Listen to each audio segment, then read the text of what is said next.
Bien-aimés frères et sœurs, le général Zalouzny est en état d'arrestation. Il est en résidence surveillée. Il n'a pas le droit de bouger. Il est protégé sous haute surveillance.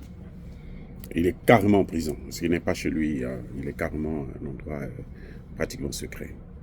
Et il subit des pressions. Parce que le général Zalouzny, vous savez, il avait refusé de prendre le poste d'ambassadeur de l'Ukraine en Angleterre, en Grande-Bretagne. Et il a refusé, en ce moment il est en train de refuser de prendre un poste d'ambassadeur en Allemagne. Et les autorités ukrainiennes ne sont pas contents de cela parce que tant que lui va rester dans cette position, il sera le probable candidat, le probable président de la République de l'Ukraine. Ce qui se passe, c'est que actuellement, beaucoup de militaires souhaitent qu'il puisse prendre le pouvoir. Et ça ne plaît pas du tout à Zelensky, qui, bien entendu, multiplie les manœuvres, non seulement pour faire pression afin qu'il puisse accepter le poste d'ambassadeur pour qu'il puisse sortir, mais aussi qu'il puisse renoncer à toute velléité de vouloir devenir un jour le président de l'Ukraine. Et tout ça, les Occidentaux le savent. Maintenant, on vient nous parler des droits de l'homme. Vous savez que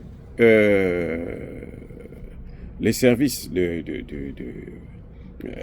secrets ukrainiens, SBU, qui l'ont interpellé, sont dans une situation particulière.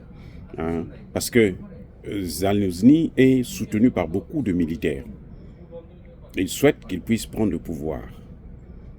Ah oui. Et c'est ça le problème qu'il a avec Zelensky. Zelensky actuellement est lâché, sa cote de popularité est en train de baisser.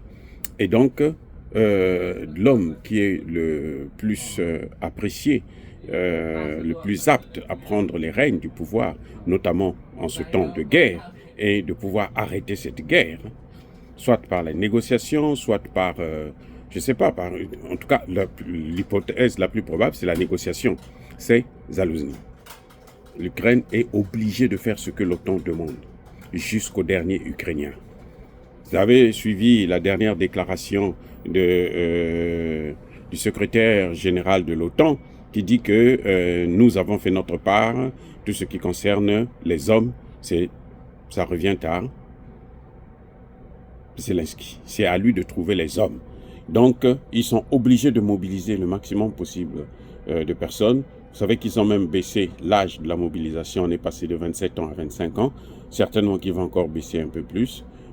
Et on recrute même les femmes, parce qu'ils ont besoin d'hommes. Et l'OTAN dit que nous n'avons pas d'hommes à donner à l'Ukraine. Il faut que l'Ukraine puisse trouver les hommes. Nous, on lui trouve les armes.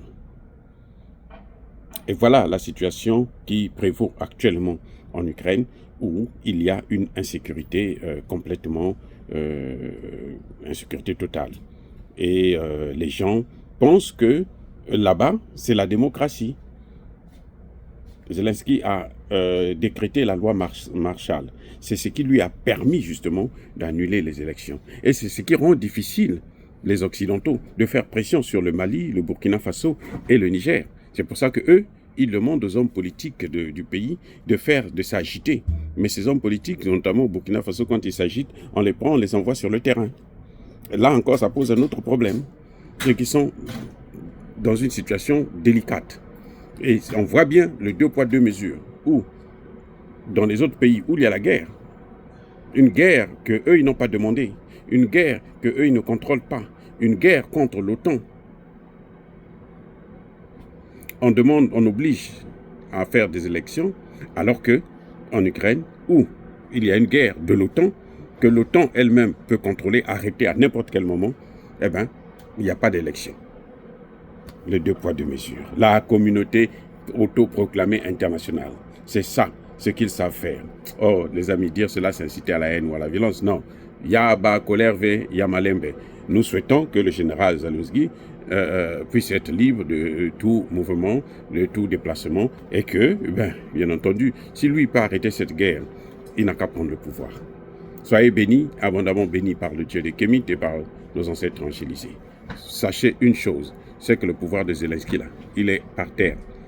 Le mois prochain, là, c'est fini, son mandat vient à expiration. Il devient maintenant hors la loi anticonstitutionnelle. Je vous salue, à très bientôt.